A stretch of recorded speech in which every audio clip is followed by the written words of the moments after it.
Hello friends, কেমন আছো সবাই? আমি তো খুব ভালো আছি। আর ঠান্ডা তো জমিয়ে পড়ছে, আর এই ঠান্ডায় একটু পিঠে খাওয়ার ইচ্ছে হলো, তাই নিজে হাতেই দেখো আমি পুলি পিঠা বানিয়ে নিলাম।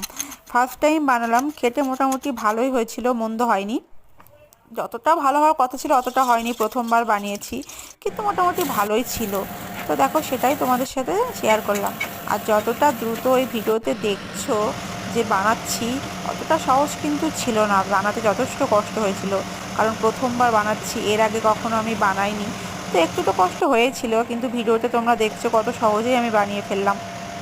তো যাই হোক, দেখো তোমাদের সাথে গল্প করতে করতে আমার পিঠে বানানো প্রায় কমপ্লিট। তো কিছুটা আমি ঘি দিয়ে একটু ভেজে নিয়েছিলাম, আর বাদ বাকিটা আমি দুধ পুলি করেছিলাম, দুধ দিয়ে ভিজে, যেটা আমার ছেলে খাবে। তো কেমন লাগলো অবশ্যই জানিও, আর অবশ্যই চ্যানেলটা সাবস্ক্রাইব করতে ভুলো না। চলো tata, bye bye, okay, love you, tata সবাইকে।